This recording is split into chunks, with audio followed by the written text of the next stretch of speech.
పూర్తిగా వినాలి. దానిలో ఏమైనా సందేహాలు ఉంటే వాళ్ళని అడిగితే వాళ్ళు చెప్తారు. దాని మీద విశ్లేషణ ఉంటుంది. మీకు సంబంధించిన డీటెయిల్స్ మొత్తం రాసుకోండి. పెన్ పేపర్ క్యారీ చేస్తాం. మీరు క్వశ్చన్ అడిగితే వాళ్ళకు కూడా తెలియకుండా ఉండాలి. అర్థమైందా? ఆ విధంగా మీరు మంచి పట్టు సాధించేసి వీడు పోతుందిగా సక్సెస్ఫుల్ కంప్లీట్ చేసుకుంటారు. అందరికి ఆల్ ది బెస్ట్.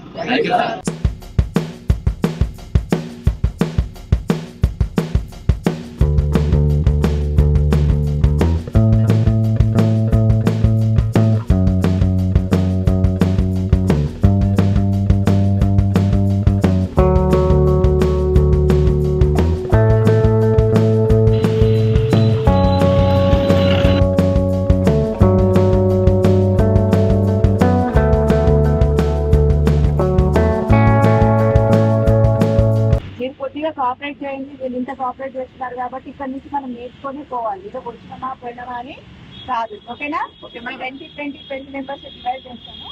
డివైడ్ చేసిన తర్వాత ఒక్కొక్క కంప్లీట్ అయితే ఇంకొక దగ్గరికి వెళ్తారు. ఓకేనా? ప్రతి టీం కూడా మీకు అక్కడ దాదాపు 1 అవర్ లేదంటే 45 మినిట్స్ వెళ్ళి మీకు ఇస్తారు. డీటెయిల్ గా అడగండి.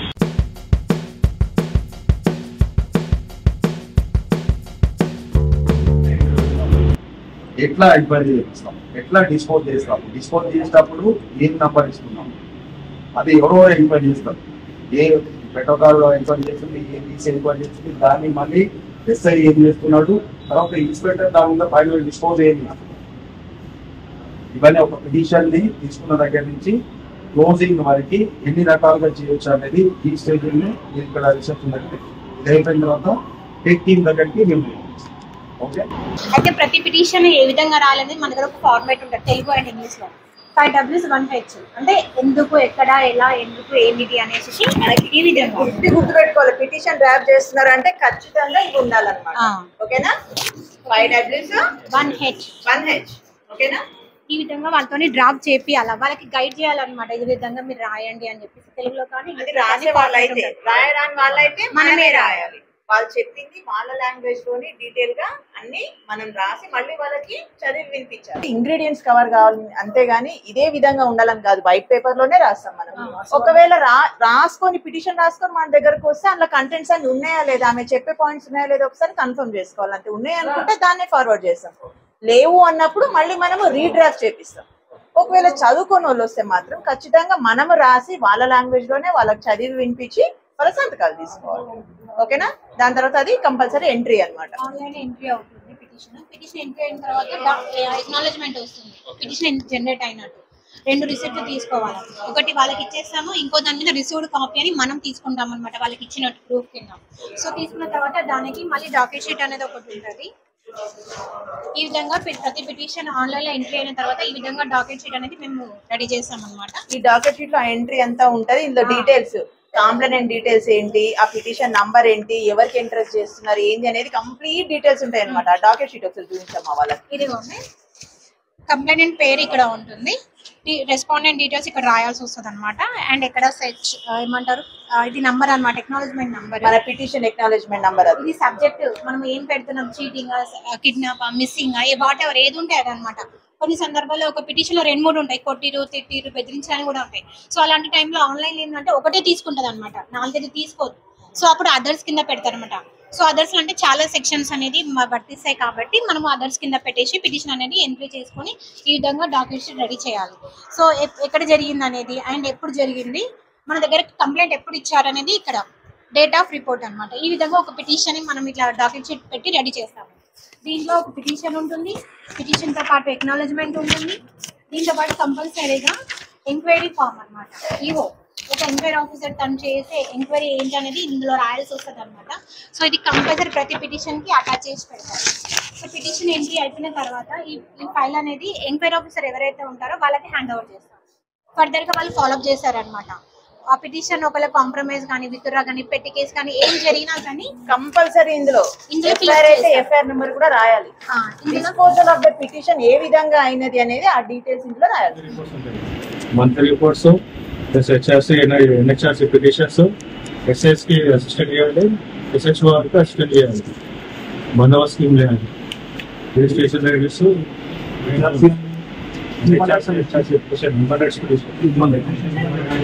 పిటిషన్ చేస్తారు, కన్సల్ట్ ఎస్ఐ చెప్తారు, సార్ పలానా ఏరియాలో రమేష్ ఉంటారు సార్, మీరు నేను పలానా ఆయన క్యాస్ట్ పెట్టి తిడుతున్నాను అని చెప్పి కంప్లైంట్ రాసి కంప్లైంట్ తీసుకుంటా సార్ చెప్తారు. సార్ ఏం చేస్తారు, ఆయన పిలిపిస్తారు, దాని గ్రావిటీని బట్టి ఎట్లా ఉన్నదని చెప్పి దాన్ని బట్టి ఎఫ్ఐఆర్ ఇస్తారు.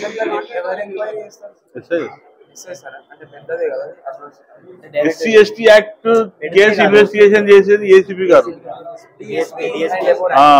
ఏసీపీ గారే చేస్తారు, ఎస్ఐకి అంత లేదు. ఎస్సీ ఎస్టీ యాక్ట్ ఇప్పుడు మైనర్ చిన్న పిల్లల్ని రేపు కేసు అది కూడా ఏసీపీ.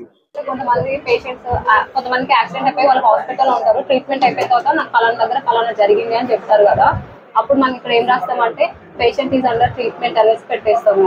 ఇక్కడ డైరెక్షన్ ఫ్రమ్ పిఎస్ మన ఏరియా లిమిట్స్ ఉంటుంది కదా, ఏరియా ఇది మన డైరెక్షన్, మన పిఎస్ నుంచి ఏ డైరెక్షన్ లో పోయింది, నార్త్ ఈస్ట్ వెస్ట్ అలా ఎక్కడ జరిగింది. కన్సల్ట్ పర్సన్ లేరనుకోండి ఇక్కడ పోలీస్ స్టేషన్ అంటే ఎఫ్ఐఆర్ ఫైల్ చేసే వాళ్ళు వాళ్ళు లేకపోతే ఎవరు చేస్తారు మేడం? కంప్లైంట్ ఇచ్చిన వెంటనే ఎఫ్ఐఆర్ చెయ్యరు. నువ్వు ఈ రోజు కంప్లైంట్ ఇస్తావు, దాన్ని ఎంక్వైరీ చేస్తారు, నువ్వు కంప్లైంట్ ఇచ్చి వెళ్ళిపోతావు, దాన్ని ఎంక్వైరీ చేస్తారు సార్ వాళ్ళు. ఎంక్వైరీ చేసిన తర్వాత దాంట్లో నిజం ఎంత ఉందో అబద్ధం ఎంత తెలుసుకొని తర్వాత ఎఫ్ఐఆర్ చేయమ్మా అని అంటాడు. నేను ఇక్కడ లేకపోతే నా నెక్స్ట్ వచ్చే వాళ్ళు చేస్తారు, కానీ ఇక్కడ మనకు ఒక ఆప్షన్ ఉంది కదా, నువ్వు ఏ టైం అయినా పెట్టుకోవచ్చు. ఇక్కడ అకరెన్స్ దగ్గర ఇక్కడ అకరెన్స్ వెళ్ళినప్పుడు మనం ఏ డేట్ అయినా తీసుకోవచ్చు, ఏ టైం అయినా మెన్షన్ చేసుకోవచ్చు. వాళ్ళు ఎప్పుడైతే కంప్లైంట్ ఇచ్చినారో అదే డేట్ అదే టైం వేస్తాము. ఇప్పుడు మీరు కంప్లైంట్ ఇచ్చిన వెంటనే ఇక్కడ ఎఫ్ఐఆర్ అయితే అవ్వదు, ఒక 3-4 పెండింగ్ ఉంటాయి ఎఫ్ఐఆర్లు. ఇక్కడ ఎవరైతే వస్తారో అప్పుడే తీసుకుంటారు, అప్పుడే అదే టైం వేసుకుంటా పోతాం మేము అంతే. ఇప్పుడు ఈయన సబ్ ఇన్స్పెక్టర్ అంటే ఐఓ రోల్ ఏంటి, అడ్మినిస్ట్రేటివ్ రోల్ ఏంటి, డిఐ ఏంటి, అవునా, డిఎస్ఐ ఏంటి, ఈ 4 రోల్స్ కి సంబంధించి మనకి సార్ క్లియర్ గా బ్రీఫ్ చేస్తారు. ఆ రూల్స్ కూడా అంటే ఈ 17 వర్టికల్స్ లో భాగంగా ఈ 4 వర్టికల్స్ ఉంటాయి అన్నమాట. ఓకేనా, అవి ఇప్పుడు సార్ చెప్తారు మీకు. అడ్మినిస్ట్రేటివ్ బాధ్యత ఏంటంటే వచ్చిన ప్రతి పిటిషన్ కూడా మాట్లాడి ఏ సెక్టర్ కి వస్తుంది ఆ కన్సర్న్ సెక్టర్ ఎస్ఐకి ఇవ్వడం. ఆ sector SI concern sector SI లేనప్పుడు ఈ ఎఫ్ఐఆర్ ను అడ్మినిస్ట్రేటివ్ ఎండార్జ్ చేసి కన్సర్న్ సెక్టర్ ఎస్ఐకి ఇన్వెస్టిగేషన్ కి ఇచ్చేస్తారు. అంటే ఇప్పుడు మనకి రిసెప్షన్ నుంచి తను ఇమీడియట్ గా పిటిషన్ రాగానే ఎవరికి ఏమి ఇవ్వాలి అని చెప్పేసి తన దగ్గర తీసుకొస్తుంది అనమాట. తర్వాత సార్ చూసేసి దాని గ్రీవెన్స్ బట్టి ఎస్హెచ్ఓ సార్ దగ్గర తీసుకెళ్తారు. ఎస్హెచ్ఓ సార్ దగ్గర తీసుకెళ్ళిన తర్వాత ఆయన ఎవరెవరికి ఎట్లా డిస్పోజ్ చేయాలంటే అట్లా ఈయనకి ఇన్స్ట్రక్షన్స్ ఇచ్చి డిస్పోజ్ చేస్తూ ఉంటారు. కొన్ని పిటిషన్స్ ఏముంటాయంటే ఎస్హెచ్ఓ సార్ బిజీ ఉన్నప్పుడు అడ్మిన్ ఎస్ఐగా ఈయనదే బాధ్యత ఉంటది, ఈయననే డిస్ప్యూట్ చేసేస్తారు ఎంక్వైరీకి. బీసీకి అయితే బీసీకి, పెట్రోకర్ అంటే దాని అంటే దాని ఇంపార్టెన్స్ ని బట్టి, ఓకేనా, ఎలా ఉంది నేచర్ ఆఫ్ కేసుని బట్టి ఈయననే డిస్పోజ్ చేస్తాడు అనమాట. అదేవిధంగా అడ్మిన్ ఎస్ఐ మన స్టేషన్ పరిధిలో ఉన్న బందోబస్తులకు సంబంధించి మిన్ను డిప్లాయ్ చేయడం కానీ, బయట నుంచి ఫోర్స్ వస్తే వాళ్ళని డ్యూటీస్ చేయడం కానీ, వాళ్ళ అకామిడేషన్ గానీ, వాళ్ళ ఫుడ్ గానీ, డిప్లాయ్మెంట్ ఆఫ్ డ్యూటీస్ గానీ అట్లాంటి అన్ని కూడా అడ్మిన్ ఎస్ఐ చూసుకుంటారు. ఎస్హెచ్ఓ గారు ఉంటారు, తర్వాత డిఐ గారు అంటే డిటెక్టివ్ ఇన్స్పెక్టర్ గారు, ఇన్స్పెక్టర్ ర్యాంకే సార్ క్రైమ్ కేసెస్ చూస్తారు. క్రైమ్ కేసెస్ బందోబస్తులు ఎస్హెచ్ఓ గారితో కోఆర్డినేషన్ చేసుకొని చేస్తారు. గ్రేవ్ కేసెస్ ఉంటాయి కదా, grave cases, cyber crime cases మొత్తం కూడా డిఐ గారు చూసుకుంటారు. అంటే థెఫ్ట్ కి సంబంధించి, మనీకి సంబంధించిన కేసెస్ అన్ని కూడా తనే చూసుకుంటా ఉంటాడు. అంటే ఈ బాధ్యతలు తీసుకోవడానికి కాదు, ఆయన స్పెసిఫిక్ అన్నమాట. ఆయనకి కొద్దిగా స్టాఫ్ అంటూ క్రియేట్ చేస్తారు, రైటర్, క్రైమ్ రైటర్ అనేది. ఆయన మెయిన్ స్పెసిఫిక్ ఫోకస్ అంతా కూడా క్రైమ్ కి సంబంధించే ఉంటుంది అనమాట. తర్వాత నాన్ గ్రేవ్ థెఫ్ట్ కేసెస్ ఇవన్నీ కూడా DSI detective sub inspector of police అంటారు అనమాట. ఆయన దగ్గర ఆయనకు అసిస్టెంట్ గా ఒక ఎస్ఐ గారిని ఇస్తారు, వాళ్ళ కింద కొద్దిమంది స్టాఫ్ ని ఇస్తారు అనమాట. నాన్ గ్రేవ్ కి సంబంధించిన అన్ని కూడా ఆ ఎస్ఐ గారే చూస్తా ఉంటారు. Cell phone non grave theft కేసులు, bike theft cases, SBD, SB night, servant థెఫ్ట్లు, ఇవన్నీ కూడా చైన్ స్నాచింగ్లు, ఇవన్నీ కూడా ఈ క్రైమ్ క్రిమినల్స్ కి సంబంధించి ఇన్ఫర్మేషన్ అంతా కూడా ఆయనే గ్యాదర్ చేస్తాడు. ఇన్ఫర్మేషన్ అంతా కూడా వీళ్ళే గ్యాదర్ చేసి వాళ్ళే కాన్సన్ట్రేట్ చేస్తా ఉంటారు అన్నమాట. సస్పెక్ట్లు ఉంటారు అట్లా, అంటే ప్రీవియస్ దొంగతనం కేసులో ఇన్వాల్వ్ అయిన వాళ్ళు ఆ సస్పెక్ట్ షీట్లు తయారు చేయడం, ఇవన్నీ కూడా డిఎస్ఐ చేస్తారు. పాయింట్ బుక్స్, ఇది పాయింట్ బుక్స్ ఉంది కదా, పాయింట్ బుక్ వస్తే మనకి చెక్ చేసుకోవాలి. మన ఆ ప్లేస్ దగ్గరికి వెళ్తేనే పాయింట్ బుక్ వస్తుంది. ఇక్కడ మనకి ఇక్కడ ఉంది కదా లొకేషన్, ఇది మన టైం ఈడ ఉందా మనం అంటే పిఎస్ లోపల ఒక పాయింట్ బుక్ వస్తుంది. సో దాన్ని క్లిక్ చేసుకోవాలి, ఒకటి వస్తుంది. 2 రౌడ్ షీటర్స్ ఎంఓ అఫెండర్లు అది లిస్ట్ వస్తుంది. ఇది కూడా డైలీ డైలీ విజిట్ చేయాలి కంపల్సరీ. అంటే మనం విజిట్ కంపల్సరీ విజిట్ చేయాలి. విజిట్ సైడ్ ఆ రోజు ఆ పాయింట్ దగ్గరికి వెళ్తేనే ఫ్లాగ్ అనేది గ్రీన్ మార్క్ వస్తుంది. నార్మల్ అయితే గ్రే కలర్ ఉంటది. గ్రీన్ వస్తుంది. గ్రీన్ వచ్చిన దాన్ని ఓపెన్ చేస్తే మనకు లిస్ట్ వస్తుంది మొత్తం.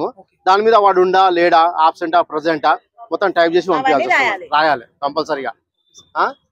ఇది తాడాయి నెట్వర్క్ ప్రాబ్లం అంటూ వస్తుంది లేదా ఉంటుంది. నెట్వర్క్ కంపల్సరీ ఉంటుంది. తాడాయి మనం దీంట్లో వెహికల్స్ కానీ ఏమైనా ఒక వెహికల్ దాని డీటెయిల్ తెలుసుకోవాలంటే తాడాయిలోకి వెళ్ళాలి. నెంబర్ కొడితే తాడా వెహికల్స్ మనకు సపోజ్ రోడ్ మీద పెట్టేసి వెళ్ళిపోయాడు. ఇప్పుడు మన బండి తెలుసుకోవాలి. మనం బండి తెలుసుకోవాలంటే కొట్టాలి. మనం సపోజ్ నీ బండి నెంబర్ చెప్పు. 72 సెర్చ్ కింద మన డీటెయిల్ వస్తుంది. ఫోన్ నెంబర్ మొత్తం అడ్రస్ తో సహా వస్తుంది. ఉన్నది రావుట్ల నిజామాబాద్ ఫోన్ నెంబర్ ఉంది. ఏమైనా పెండింగ్ ఛానల్ ఉంటే పెండింగ్ ఛానల్స్ వస్తాయి. సపోజ్ ఇక్కడ ఫోన్ నెంబర్ ఉండదు పాత బండ్లకు. సో మనకు పెండింగ్ ఛానల్స్ వస్తాయి కదా. లేటెస్ట్ పెండింగ్ ఛానల్ లో ఫోన్ నెంబర్ ఇస్తారు కంపల్సరీగా. ఇప్పుడు ఇంతకుముందు నెంబర్లు అడుగుతాడు, ఇప్పుడు నెంబర్లు అడుగుతున్నాడు ఫోన్ నెంబర్లు. సో నేను చెక్ చేసుకోవాలి. ఫోన్ నెంబర్ కంపల్సరీ ఉంటుంది. ఫోన్ చేసుకుంటే అయిపోతుంది. కనబడుతుంది ఇలా వెనక ఉన్న వాళ్ళకు. ఇది గన్ లైసెన్స్ వాళ్ళు హోల్డర్స్ ఇదంతా. ఇవి కాకుండా ఇంకా జనరల్ డ్యూటీస్ ఏం చేయాలి? యాక్సిడెంట్స్ అయితే ఏం చేయాలి? ఇప్పుడు ఫస్ట్ యాక్సిడెంట్ అయితే ఇన్ఫర్మేషన్ సేమ్ కమ్యూనిటీ ఉంటే ఏం కాదు. అదర్ కమ్యూనిటీ ఉంటే గొడవ అవుతుంది. సేమ్ కమ్యూనిటీ అయితే ఏం ప్రాబ్లం ఉండదు. అదర్ కమ్యూనిటీ ఏంటనుకో ఫస్ట్ యాక్సిడెంట్ చేసిన పర్సన్ అక్కడికి తీసుకెళ్ళాలి. లేకపోతే ఇక్కడ కొట్టి తుక్కు చేసేస్తారు. కార్ అయినా కానీ బైక్ అయినా ఏదైనా ఫస్ట్ అవి డ్యామేజ్ చేస్తారు, వాడిని కొడతారు, తర్వాత మాట్లాడతారు సిటీలో. సో అదర్ కమ్యూనిటీ ఉంటే మాత్రం ఫస్ట్ యాక్సిడెంట్ చేసిన పర్సన్ అక్కడికి లిఫ్ట్ చేసేయాలి సాధ్యమైతే. ఏరియాలో మనకు కాలనీ బస్సులలో ఉంటారు కదా, వాళ్ళది ఒకరిది నెంబర్ తీసుకుంటాము. ఏమైనా ఇన్ఫర్మేషన్ ఉంటే చెప్పమని చెప్తాం. ఏమైనా మందు ఆపినా గంజాయి అమ్మినా ఏమైనా తాగి లొల్లి చేసిన ఇన్ఫార్మర్ తాగి లొల్లి చేసినా గొడవలు చేసినా ఏమైనా సస్పెక్ట్ గా తిరుగుతున్నా ఏమైనా సస్పెక్ట్ బండ్లు ఉన్నా ఏమైనా మనకి ఇన్ఫర్మేషన్ ఇస్తారు వాళ్ళు. సరేనా? ప్రతి కాలనీలో ఒకరిద్దరు ఇన్ఫార్మర్ కంపల్సరీ ఉంటారు. మనకు మా ఏరియాలో 3 ఎమ్మెల్యేలు ఉన్నారు. చెక్ చేస్తాం వాళ్ళని. ఏరియాలో ఎవరు ఎక్కడ ఉంటారు అనేది ఫస్ట్ మనకు తెలియాలి. ఎవరైనా వచ్చినా కానీ పలానా మనిషి ఎక్కడ ఉంటాడో చెప్పడానికి వీలుండాలి మనం. సరేనా? సరౌండింగ్ ఫస్ట్ బౌండరీ, మన బౌండరీ ఏది, బౌండరీలో ఏమేమి టెంపుల్స్ ఉన్నాయి, ఏమేమి మస్జిద్లు ఉన్నాయి, చిల్లాస్ ఇంపార్టెంట్, చిల్లాస్ మస్జిద్ టెంపుల్స్ మెయిన్ ఇంపార్టెంట్. సిటీలో డిస్ట్రిక్ట్ లో అంటే నడిచిపోతారు. చిల్లాస్ అంటే రోడ్ల మధ్యలో, చిల్లనేమో చిన్న రోడ్ మీద ఉంటది, 4 సీకుల మధ్యలో ఉంటది, జెండా పెడతారు, దాన్ని చిల్లా అంటారు.